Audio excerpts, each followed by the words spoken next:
नमस्कार मित्रों, एक बार फिर आपका स्वागत है। क्या आप चाहते हैं कि आपके हर दिन में कुछ खास हो, हर दिन आपको कुछ नया सीखने को मिले? तो हमारे ज्ञान गंगा चैनल में आपका स्वागत है। प्रिय दर्शकों, आज फिर एक नया वीडियो, एक नई कहानी लेकर हम हाजिर हुए हैं। आज की जो कहानी है, आज का जो प्रसंग है, ये बड़ा ही प्रेरणादायक और ज्ञानवर्धक है।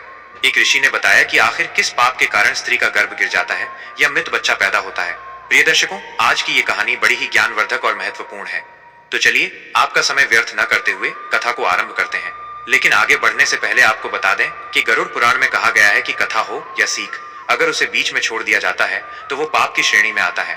तो आपसे निवेदन है कि इस वीडियो को अंत तक पूरा देखें। और अगर आप एक सनातनी हैं और भगवान श्री राम को मानते हैं तो वीडियो को लाइक करके हमारे चैनल ज्ञान गंगा को सब्सक्राइब करें और कमेंट बॉक्स में जय श्री राम जरूर लिखें। तो चलिए कथा शुरू करते हैं। सबसे ऊंचे पर्वत की चोटी पर, जहां धरती और आकाश का संगम होता है, उस दिव्य स्थल पर काकभूषण जी एकांत में ध्यान मग्न बैठे थे। ये वो पवित्र स्थान था जहां सामान्य जीवों की पहुंच नहीं थी। केवल वही वहां जा सकते थे जिनके हृदय पूर्णतः निर्मल और धर्म के प्रति समर्पित थे। एक दिन उस दिव्य स्थल पर गरुड़ का आगमन हुआ। गरुड़ ने श्रद्धा पूर्वक काकभूषण जी को प्रणाम किया और विनम्रता से बोले, हे परम पूज्य काकभूषण जी, इस पवित्र पर्वत पर आपके दर्शन पाकर आज मेरा जीवन धन्य हो गया। मैं एक गंभीर शंका लेकर आपके समक्ष उपस्थित हुआ हूँ। कृपया मेरे मन की इस जिज्ञासा का समाधान करें। काकभूषण जी ने गरुड़ का स्नेहपूर्वक स्वागत किया और मुस्कुराते हुए कहा, हे गरुड़, निस्संकोच होकर अपनी जिज्ञासा कहो। जो भी प्रश्न तुम्हारे हृदय में है उसे मुझसे कहने में संकोच न करो। मैं तुम्हारी जिज्ञासा का उत्तर देने का पूर्ण प्रयास करूंगा। गरुड़ ने गहरी सांस लेते हुए कहा, हे काकभूषण जी, पृथ्वी पर विचरण करते हुए मैंने कई मासूम बालकों की अकाल मृत्यु देखी है। इनमें से कुछ तो माता के गर्भ में ही काल के गाल में समा जाते हैं। कृपया मुझे ये समझाने की कृपा करें कि एक माँ को अपने गर्भ में ही संतान को खोने का दर्द क्यों सहना पड़ता है? क्या ये किसी पाप या कर्म के प्रभाव का परिणाम है? काकभूषण जी ने गरुड़ की गहन जिज्ञासा को सराहा और कहा, हे गरुड़, तुम्हारा प्रश्न अत्यंत गूढ़ और महत्वपूर्ण है। यह सत्य है कि मनुष्य के दुख और सुख उसके पूर्व जन्मों के कर्मों का ही परिणाम होते हैं, किंतु गर्भपात का कारण कई बार इस जन्म के कुछ विशेष कर्म भी बन जाते हैं। गर्भ धारण के पश्चात कुछ नियमों का पालन आवश्यक है और यदि उनका उल्लंघन होता है तो गर्भ में संतान सुरक्षित नहीं रहती। कुछ क्षण रुककर काकभूषण जी ने आगे कहा, इस विषय में एक प्राचीन कथा है। इस कथा को सुनने मात्र से समस्त शंकाओं का समाधान हो जाता है और इसे सुनने का पुण्य इतना महान है कि सुनने वाले के अनेक पाप नष्ट हो जाते हैं। ये कथा तुम्हारे प्रश्न का गहन उत्तर देगी। गरुड़ ने श्रद्धा और विनम्रता से कहा, हे काकभूषण जी, मेरी तीव्र इच्छा है कि मैं ये कथा सुनूं। कृपया मुझे वो दिव्य कथा सुनाए। तब काकभूषण जी ने गरुड़ को वो प्राचीन कथा सुनानी आरंभ की और कहा, हे गरुड़, ध्यान पूर्वक सुनो। पुराने समय की बात है। पूर्व दिशा में एक अत्यंत समृद्ध और शोभायमान नगरी थी। उस नगरी में एक धर्मपरायण और संपन्न व्यापारी रहता था जिसका नाम श्रवण था। श्रवण का परिवार हर प्रकार की सुख सुविधाओं और वैभव से संपन्न था। उनकी एकमात्र पुत्री थी साधना, जो उनके हृदय का दीपक थी। श्रवण ने अपनी पुत्री के लिए हर प्रकार के सुख और सुविधा जुटा रखे थे। समय आने पर श्रवण ने साधना का विवाह एक अन्य नगर के एक सम्मानित परिवार के पुत्र अरुण से कर दिया। विवाह के उपरांत साधना अपने पति अरुण के साथ अपने नए घर में आ गई। ससुराल में प्रवेश करते ही साधना को अपने ससुराल वालों से भरपूर प्रेम और आदर सम्मान मिला। सबने उसकी देखभाल कर उसे अपनत्व और स्नेह से भर दिया, जिससे साधना अपने नए घर में अत्यंत प्रसन्न और संतुष्ट रहने लगी। साधना की सास मनोरमा बाहर से तो प्रेमपूर्ण और आदरशील प्रतीत होती थी। साधना अपने साथ दहेज में कई बहुमूल्य वस्त्र, आभूषण और संपत्ति लेकर आई थी, जिसे देख मनोरमा के हृदय में लालच जाग उठा। मनोरमा अपनी मीठी मीठी बातों से साधना को इस प्रकार प्रभावित करती रहती थी कि वो अपने मायके से और भी वस्त्र, अनाज, गाय, बैल और अन्य बहुमूल्य वस्तुएं मंगवाए। भोली साधना अपनी सास की बातों पर सरलता से विश्वास कर लेती और अपने पिता से नई नई वस्तुएं मंगवाती रहती। श्रवण भी अपनी इकलौती पुत्री की खुशी के लिए हर बार उसकी इच्छाओं को पूर्ण करते रहते। समय के साथ मनोरमा का लालच और बढ़ता गया। वो चाहती थी कि साधना अपने मायके से सारा धन संपत्ति लेकर आए, किंतु भोली साधना इस लालच से अनभिज्ञ थी और सास के मधुर वचनों में आकर मनोरमा की हर आज्ञा का पालन करती थी। मनोरमा ने अरुण को बचपन से ही अपने नियंत्रण में रखा था, इसलिए अरुण कभी भी अपनी माँ की बात का विरोध नहीं करता था। इस प्रकार साधना अपने पति अरुण के साथ ससुराल में प्रेम पूर्वक जीवन व्यतीत करने लगी। उसके सरल और निष्कपट स्वभाव के कारण ससुराल के सभी लोग उससे प्रेम और आदर करने लगे। साधना का मन अपने नए परिवार में पूरी तरह रम गया था और वो अत्यंत प्रसन्न रहती थी। उसके पिता श्रवण अपनी पुत्री को सुखी देखकर संतोष और गर्व महसूस करते थे। अपनी संतान की खुशी के लिए वे हर प्रकार का त्याग करने को तैयार रहते थे। कई महीनों के बाद साधना ने गर्भ धारण किया ये सुनकर उसकी सास मनोरमा ने भी प्रसन्नता व्यक्त की और तुरंत ही साधना के मायके में ये शुभ समाचार भेज दिया। साथ ही उसने बड़े स्नेहपूर्वक कुछ मूल्यवान वस्त्र, आभूषण और अन्य वस्तुओं की भी मांग की। जब श्रवण ने यह समाचार सुना तो उनका हृदय आनंद से भर गया। उन्होंने ढेर सारे वस्त्र, अनाज, मिठाइयां और आभूषण साधना के लिए भिजवाने का निश्चय किया और सभी चीजें लेकर स्वयं साधना के ससुराल पहुंच गए। ससुराल में उनका बड़े आदर सत्कार के साथ स्वागत हुआ और साधना अपने पिता को देखकर अत्यंत प्रसन्न हुई। कुछ दिन अपनी पुत्री के साथ प्रेम पूर्वक समय बिताकर श्रवण ने उसे आशीर्वाद दिया और अपने घर लौट आए। साधना का गर्भ धीरे धीरे बढ़ता रहा और उसके ससुराल वाले विशेष रूप से मनोरमा उसकी देखभाल में कोई कसर नहीं छोड़ते थे। लेकिन कुछ समय पश्चात साधना के जीवन में एक दुखद घटना घटित हो गई जिसने उसके सुखद संसार को अंधकार में बदल दिया। एक दिन अचानक ही साधना का गर्भ गिर गया। इस अप्रत्याशित घटना से साधना का हृदय बुरी तरह आहत हो गया, किंतु साधना की पीड़ा को समझने की बजाय उसकी सास मनोरमा क्रोधित हो उठी और उसे कठोर शब्दों में ताने देने लगी। वो कहने लगी, अरे अभागी, तूने ऐसा कौन सा पाप किया कि हमारे कुल को कलंकित किया? तूने अपने ही बच्चे को जन्म देने से पहले ही मार डाला। मनोरमा के इन कटु वचनों से साधना का हृदय और भी व्यथित हो गया। अपनी सास के अपशब्दों को सुनकर साधना ने दुखी मन से कहा, माँ जी, इसमें मेरा क्या दोष है? मुझे समझ में नहीं आ रहा कि ये सब क्यों हुआ। मैं तो निर्दोष हूं, मैंने कोई पाप नहीं किया। परंतु मनोरमा के हृदय में साधना के लिए कोई करुणा नहीं जागी। उसने कठोर स्वर में कहा, अरे पापनी, तूने अवश्य ही कोई पाप किया होगा, तभी तो तेरी संतान गर्भ में ही नष्ट हो गई। पाप करने वाली स्त्रियों के साथ ऐसा ही होता है। मनोरमा के इन कठोर शब्दों ने साधना के हृदय को गहराई से आहत कर दिया। इन कटु वचनों से साधना स्वयं को इस दुखद घटना का कारण मानने लगी और उसका मन और भी अधिक दुखी और बोझिल हो गया। काकभूषण जी ने गरुड़ को कथा सुनाते हुए कहा, हे गरुड़, जब साधना का गर्भ गिरा तब से उसकी सास मनोरमा का व्यवहार अत्यंत कठोर हो गया। वो साधना पर हर छोटी बड़ी बात पर ताने मारती, उसे कटु शब्द कहती और उसके प्रति उपेक्षा का भाव रखने लगी। अब तो मनोरमा उससे सीधे मुंह बात भी नहीं करती थी, बल्कि दिन भर घर के काम करवाती थी। साधना दिन भर की कठिन मेहनत के बाद ही रात को थोड़ा विश्राम कर पाती थी और उसे घर का बचा खुचा भोजन ही दिया जाता था। सास के इस बदलते व्यवहार से साधना के मन में भय उत्पन्न होने लगा। वो मनोरमा के सामने आने से भी डरने लगी। फिर साधना दोबारा गर्भवती हो गई। इस शुभ समाचार से घर के सभी सदस्य प्रसन्न हुए, किंतु मनोरमा ने कोई खुशी नहीं जताई। वो फिर से कटु शब्दों में कहने लगी, एक बच्चे को तो पहले ही खा डाला, अब इस बार क्या होगा? ये तो जैसे चुड़ैल है। मेरे बेटे ने किसी चुड़ैल से विवाह कर लिया है। काकभूषण जी ने कहा, साधना ने अपनी सास के इन कटु शब्दों का कोई विरोध नहीं किया। उसने हर अपमान को चुपचाप सहन किया और अपनी भक्ति और सहनशीलता में कोई कमी नहीं आने दी। इस बार मनोरमा ने साधना के पिता को उसकी गर्भावस्था की सूचना तक नहीं दी। धीरे धीरे साधना का गर्भ बढ़ता गया और गर्भवती होने के बावजूद वो पूरे घर का काम करती रही। थकान से चूर हो जाने के बाद भी मनोरमा के हृदय में उसके प्रति दया का कोई भाव नहीं था। 9 महीने यूं ही बीत गए और अंततः साधना के प्रसव का समय आ गया। उसे एक कमरे में ले जाया गया जहां उसने प्रसव किया, किंतु जैसे ही बालक का जन्म हुआ, कमरे में एक नीरव शांति छा गई। बालक के मुख से कोई आवाज नहीं आई, न ही उसने कोई हरकत की। साधना ने एक मृत बालक को जन्म दिया था। जब ये समाचार साधना को बताया गया तो उसका हृदय मानो चूर चूर हो गया। वो अत्यंत दुख और पीड़ा से भर गई और जोर जोर से विलाप करने लगी। उसकी पीड़ा असहनीय थी। काकभूषण जी ने गरुड़ को यह दुखद प्रसंग सुनाते हुए कहा, हे गरुड़, जीवन में ऐसे क्षण आते हैं जब व्यक्ति को कठिन परीक्षा से गुजरना पड़ता है। ये कठिन दौर मनुष्य को टूटने की कगार पर ला सकता है, परंतु ये कहानी अब भी समाप्त नहीं हुई है। साधना की जीवन यात्रा में आने वाली कठिनाइयों का कारण और समाधान आगे की कथा में प्रकट होगा। काकभूषण जी आगे बताते हैं, साधना का जीवन दुखों से भर गया था। जिस मृत बालक को उसने जन्म दिया था, उसके बाद उसकी सास मनोरमा का क्रोध और भी बढ़ गया। साधना की पीड़ा को समझने की बजाय मनोरमा ने उसे घर से बाहर कर दिया। उसने क्रोधित होकर कहा, अरे पापनी, इस घर में रहने के लायक तू नहीं है।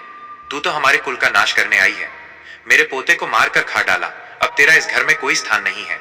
मनोरमा ने उसे धक्के मारकर घर से बाहर निकाल दिया। साधना का पति अरुण ये सब चुपचाप देखता रहा, लेकिन उसने एक भी शब्द नहीं कहा। साधना अपमानित और असहाय महसूस कर रही थी, फिर भी उसने किसी से कुछ नहीं कहा। दुख और निराशा से भरी साधना घर से निकल पड़ी और बिना किसी दिशा का विचार किए जंगल की ओर बढ़ गई। वो चलते चलते एक घने और रहस्यमय जंगल में पहुंच गई। उस जंगल में सन्नाटा पसरा हुआ था और दूर दूर तक कोई मनुष्य नहीं दिखाई दे रहा था। साधना के कदम अनायास ही जंगल की गहराई में चले गई। तभी उसे एक विशाल और सुंदर वृक्ष दिखाई दिया, जिसके पास एक शांत और भव्य आश्रम था। साधना ने उस आश्रम के समीप जाकर चारों ओर देखा, परंतु वहां कोई दिखाई नहीं दिया। अत्यंत थकी और उदास वो वहीं बैठकर विश्राम करने लगी। साधना के मन में अपने पिता के घर लौटने का विचार नहीं आ रहा था। उसे डर था कि उसकी इस स्थिति के कारण उसके पिता का समाज में मान सम्मान नष्ट न हो जाए। ये सोचकर उसने उसी जंगल में रहने का निश्चय किया और आश्रम में निवास करने का संकल्प लिया। उसने वहां बैठकर भगवान विष्णु की पूजा आरंभ कर दी और धीरे धीरे उनकी भक्ति में डूब गई। कई दिनों तक वो वहीं रहकर भगवान विष्णु की आराधना और तपस्या में लीन रही। उनकी भक्ति में इतना अद्भुत प्रभाव था कि साधना बाहरी संसार से कट चुकी थी। उसकी आत्मा में एक अनोखी शांति का अनुभव होने लगा। कुछ दिनों बाद उस आश्रम में एक तपस्वी साधु पधारे। उनके साथ एक सुंदर गाय भी थी। साधु महाराज का व्यक्तित्व विलक्षण था। उनके मुख पर ऐसा दिव्य तेज था जो वर्षों की कठोर तपस्या से ही प्राप्त होता है। साधना ने जैसे ही उन साधु को देखा, वो अत्यंत प्रसन्न हो गई। वो उनके पास जाकर बोली, आइए भगवान, आपका स्वागत है। आप महान पुण्य आत्मा मालूम पड़ते हैं। साधु महाराज ने सौम्यता से कहा, हे पुत्री, तुम कौन हो और इस वन में अकेली क्यों निवास कर रही हो? यदि ये कोई गोपनीय बात नहीं है तो मुझे सच सच बताओ, तुम यहाँ अकेली क्यों रह रही हो और तुम्हारा पति कहाँ है? किस कारण से तुम इस वन में अकेली निवास कर रही हो? साधु महाराज के प्रश्न सुनकर साधना का हृदय भर आया। उसने दुखी स्वर में कहा, हे साधु महाराज, मेरी सास ने मुझे घर से बाहर निकाल दिया है। मेरी पीड़ा बहुत गहरी है और मेरे पास अब कोई सहारा नहीं बचा है। साधु महाराज ने गहरी सहानुभूति के साथ पूछा, हे पुत्री, तुम्हारी सास ने ऐसा क्यों किया? कौन सा कारण था जिसके चलते उसने तुम्हें घर से बाहर निकाल दिया? साधना ने साधु महाराज को पूरी घटना सुनाई और अपनी पीड़ा का विस्तार से वर्णन किया। उसने कहा, हे साधु महाराज, मेरी पहली संतान गर्भ में ही नष्ट हो गई और दूसरी संतान मृत पैदा हुई। इस दुखद स्थिति ने मेरी सास को बहुत क्रोधित कर दिया और उन्होंने मुझे घर से बाहर निकाल दिया। पिता के मान सम्मान की रक्षा के लिए मैंने उनके पास लौटने का विचार भी त्याग दिया है। अब मैं असहाय हूँ। कृपया आप ही मेरे दुखों का समाधान करें और मुझे बताएं कि अब मैं क्या करूं, कहां जाऊं। साधु महाराज ने उसकी पीड़ा को समझते हुए सौम्य स्वर में कहा, पुत्री, ये दुख वास्तव में असहनीय है, किंतु तुम चिंता मत करो। मैं तुम्हें एक उपाय बताता हूं जिससे तुम्हारे सारे कष्ट दूर होंगे। देखो, ये गाय मेरे साथ आई है। इसे अपने पास रखो और इसकी सेवा करो। इस पवित्र गाय की सेवा से तुम्हें सभी कष्टों से मुक्ति मिलेगी और संतान का सुख भी प्राप्त होगा। इसके बाद साधु महाराज ने आगे कहा, अब मैं तुम्हें गर्भवती स्त्रियों के लिए कुछ नियम बताता हूं जिनका पालन करने से स्वस्थ और गुणवान संतान की प्राप्ति होती है। इन्हें ध्यान से सुनो और पूरी निष्ठा से इनका पालन करो। 1. किसी भी स्त्री को मासिक धर्म के दौरान पति के साथ शारीरिक संबंध स्थापित नहीं करना चाहिए, न ही उसे स्पर्श करना चाहिए। यह प्रकृति का नियम है और इसका उल्लंघन करने से गर्भ का नाश हो सकता है। 2. गर्भवती स्त्री को भगवान की आराधना में तत्पर रहना चाहिए और मन को प्रसन्न व सकारात्मक बनाए रखना चाहिए, क्योंकि गर्भ के समय मां का मनोभाव संतान पर सीधा प्रभाव डालता है। 3. गर्भ धारण करने के बाद स्त्री को कभी भी निराश या दुखी नहीं रहना चाहिए। उसे बुरे आचरण वाली स्त्रियों से दूर रहना चाहिए और उनसे बातचीत भी नहीं करनी चाहिए। 4. गर्भवती स्त्री को दूसरों के घर का भोजन नहीं करना चाहिए और सूखी हवा से बचकर रहना चाहिए, क्योंकि ये गर्भ के लिए हानिकारक मानी जाती है। 5. गर्भवती स्त्री को ऐसी वस्तुओं को देखने से बचना चाहिए जो मन में घृणा उत्पन्न करें। भय या डरावनी कहानियां सुनने से भी बचना चाहिए, क्योंकि गर्भस्थ शिशु पर इनका नकारात्मक प्रभाव पड़ता है। साधु महाराज ने साधना को प्रेम और गंभीरता से समझाते हुए कहा, पुत्री, गर्भवती स्त्रियों के लिए अत्यधिक गर्म भोजन का सेवन उचित नहीं होता।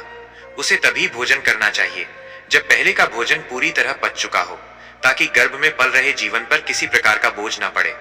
पुत्री, ऐसी स्त्रियों से संपर्क नहीं करना चाहिए जिनके गर्भ बार बार नष्ट हो जाते हैं अथवा जो संतानहीन है। जो भी स्त्री इन नियमों का श्रद्धा से पालन करती है वह स्वस्थ और योग्य संतान को जन्म देती है, लेकिन जो स्त्री इन नियमों का उल्लंघन करती है उसका गर्भ गिर सकता है या संतान में कोई दोष उत्पन्न हो सकता है। अब मैं तुम्हें संतान प्राप्ति का एक पवित्र और अचूक उपाय बताता हूँ। इसे ध्यान से सुनो और उसका पालन करो। मासिक धर्म के समय 4 दिनों तक स्त्री को पति से शारीरिक संबंध नहीं रखना चाहिए।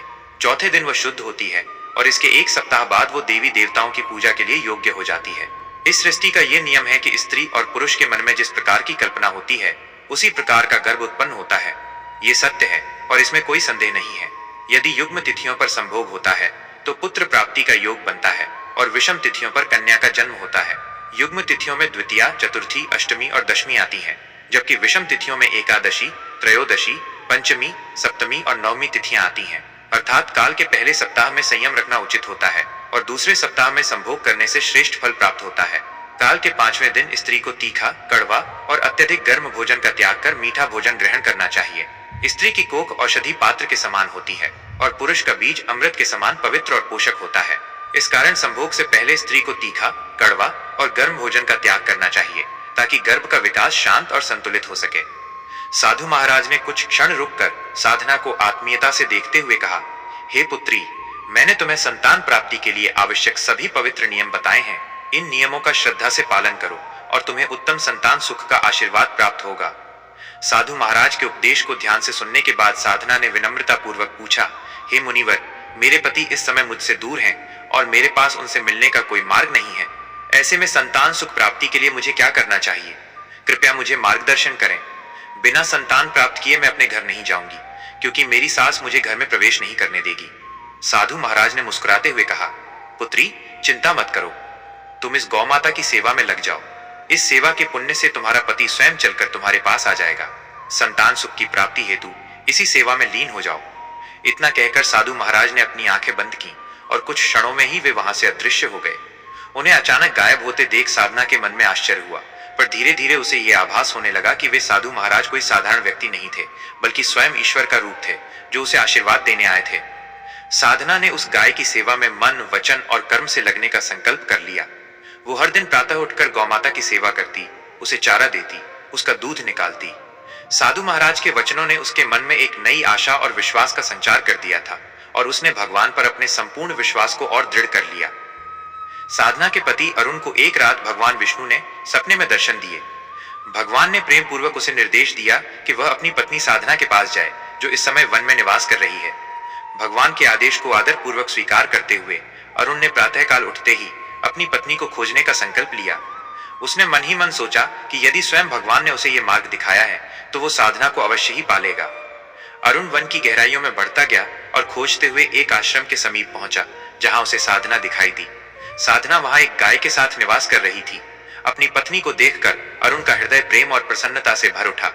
साधना भी अपने पति को देखकर अत्यंत आनंदित हो गई और पुनर्मिलन का ये क्षण दोनों के लिए अत्यंत भावुक था।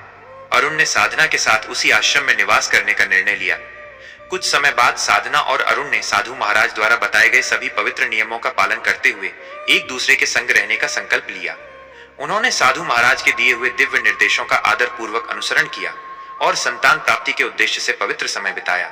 इस मिलन का फल ये हुआ कि साधना गर्भवती हो गई। गर्भ धारण करने के बाद साधना ने साधु महाराज के उपदेशों का पूरी निष्ठा से पालन किया और पूरे 9 महीने तक उस पवित्र स्थान पर निवास किया। 9 महीने बाद उसने एक अत्यंत सुंदर और गुणवान पुत्र को जन्म दिया। साधना और अरुण ने उस पुत्र रत्न को पाकर अपार आनंद का अनुभव किया। जिस दिन उनका पुत्र जन्मा, उसी दिन आश्चर्यजनक रूप से वो गाय भी उस स्थान से अदृश्य हो गई। गाय का इस प्रकार अदृश्य होना किसी चमत्कार से कम नहीं था। साधना और अरुण ने समझ लिया कि ये सब साधु महाराज की कृपा और भगवान के आशीर्वाद का ही फल है, जो उनके जीवन में सुख और संतान के रूप में प्रकट हुआ। फिर वे अपने पुत्र के साथ अपने घर लौट गए। उन्हें अपने घर लौटते और साथ में एक पुत्र को देखते ही उनकी सास मनोरमा अति प्रसन्न हो गई। उसने साधना से विनम्रता पूर्वक पूछा, हे बहू, ये चमत्कार कैसे हुआ? किस कारण से तुम्हें पुत्र की प्राप्ति हुई? साधना ने अपनी सास मनोरमा को संपूर्ण कथा विस्तार से सुनाई कि किस प्रकार साधु महाराज ने उसे संतान प्राप्ति का आशीर्वाद दिया और गाय की सेवा ने उनके जीवन में यह सुखद परिवर्तन लाया। मनोरमा ने यह सब सुना, परंतु उसके हृदय में संदेह बना रहा। उसने साधना से उस स्थान का पता पूछा जहां साधु महाराज ने उसे आशीर्वाद दिया था। साधना ने उस स्थान की पूरी जानकारी दे दी। अगले दिन मनोरमा मन में स्वार्थ और लालच भरकर अकेले ही उस स्थान पर जा पहुंची। उसके मन में यह विचार था कि यदि साधु महाराज उसे मिलेंगे तो वो उनसे कोई मूल्यवान वस्तु मांग लेगी। उसने साधु महाराज की प्रतीक्षा में कई दिन वहां बिताए, परंतु साधु महाराज वहां नहीं आए। कई दिनों की प्रतीक्षा के बाद मनोरमा क्रोध से भर गई और निराश होने लगी। उसी समय एक भयानक राक्षसी उस जंगल से गुजर रही थी। उसने मनोरमा को वहां अकेले खड़ा देखा और तुरंत उसकी ओर लपकी। राक्षसी ने कहा, अरे वाह, आज तो मेरे लिए ताजा भोजन मिल गया है। इतना कहते ही राक्षसी ने मनोरमा को पकड़ लिया और वहीं उसका अंत कर दिया। इस प्रकार लालच और स्वार्थ के कारण मनोरमा ने अपने प्राण गंवा दिए। उधर साधना अपनी सास मनोरमा के लौटने की प्रतीक्षा कर रही थी। कई दिन बीत जाने पर भी जब मनोरमा वापस नहीं आई तो साधना का मन चिंता से भर गया। उसने अपने पति अरुण से कहा, आप कृपया माँ को खोज कर लाइए, उनके बिना मेरा मन असहज हो रहा है। मुझे भय है कि कहीं उनके साथ कोई अनहोनी न हो गई हो। अरुण अपनी माँ की खोज में उसी जंगल की ओर निकल पड़ा जहां साधना ने उसे बताया था। उसने जंगल के हर कोने में माँ को ढूंढा, पर वे कहीं भी नहीं मिली। काफी देर खोजने के बाद उसे एक स्थान पर अस्थियां और टुकड़े दिखाई दिए। ध्यान से देखने पर उसने समझ लिया कि ये उसकी मां के अवशेष हैं। यह दृश्य देखकर अरुण का दिल भर आया और वो भारी मन से घर लौट आया। घर आकर उसने साधना को यह दुखद समाचार सुनाया। कुछ समय बाद उन्हें यह जानकारी मिली कि उस जंगल में एक राक्षसी निवास करती थी और संभवतः उसी ने मनोरमा के अंत का कारण बनाया। उसका स्वार्थ और लालच ही था जिसने उसे राक्षसी के पास पहुंचा दिया। अब साधना और अरुण ने इस दुखद घटना को स्वीकार कर लिया और अपने पुत्र के साथ जीवन का एक नया अध्याय आरंभ किया। वे अपने घर में सुख और शांति के साथ रहने लगे और अपने पुत्र के प्रति अपनी जिम्मेदारियों का पालन करने लगे। साधना ने गर्भ धारण के समय साधु महाराज के दिए गए सभी नियमों का पालन किया था, जिसके कारण उसे उत्तम संतान प्राप्त हुई। कथा सुनाते हुए काकभूषण जी ने गरुड़ को संबोधित करते हुए कहा, हे गरुड़, इस प्रकार साधना ने गर्भ धारण के पवित्र नियमों का पालन किया, जिससे उसे योग्य और स्वस्थ संतान का आशीर्वाद प्राप्त हुआ। गरुड़ ने जिज्ञासा भरे स्वर में पूछा, हे काकभूषण जी, यदि किसी बालक की मृत्यु गर्भ में ही हो जाए या जन्म के तुरंत बाद उसकी मृत्यु हो जाए तो उसकी आत्मा की मुक्ति के लिए क्या उपाय करना चाहिए? काकभूषण जी ने गरुड़ की जिज्ञासा का समाधान करते हुए कहा, तुमने अत्यंत महत्वपूर्ण प्रश्न पूछा है, इसे ध्यानपूर्वक सुनो। यदि किसी स्त्री का गर्भपात हो जाता है या गर्भ में ही बालक की मृत्यु हो जाती है तो जितने महीने का गर्भ होता है उतने ही दिनों का शुद्धिकरण माना जाता है। इस प्रकार की मृत्यु पर आत्मा कल्याण की इच्छा रखने वाले मनुष्य को उस गर्भस्थ बालक के लिए कोई श्राद्ध आदि नहीं करना चाहिए। यदि बालक की मृत्यु जन्म से लेकर 14 संस्कारों के बीच होती है तो उसकी मुक्ति के लिए अन्य बालकों को दूध देना चाहिए।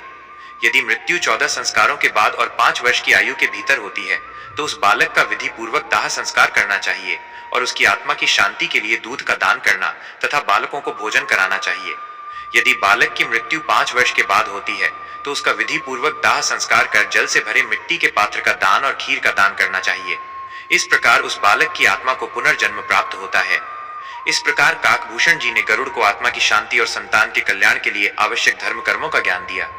इस कथा से न केवल संतान प्राप्ति के नियमों का ज्ञान होता है बल्कि जीवन में धर्म, संयम और कर्तव्यों के पालन का महत्व भी समझ में आता है। तो प्रिय दर्शकों, आशा करते हैं कि आपको यह कथा अवश्य ही पसंद आई होगी। अगर आपको यह कथा पसंद आई है तो इस वीडियो को लाइक करें, साथ ही इस वीडियो को ज्यादा से ज्यादा लोगों में शेयर करें ताकि उन्हें भी इस विषय में जानकारी प्राप्त हो सके। और इस वीडियो के कमेंट सेक्शन में जय श्री कृष्ण अवश्य लिखें। बाकी मित्रों, इस वीडियो को यहाँ तक देखने के लिए आप सभी लोगों का दिल से धन्यवाद। जय श्री राम।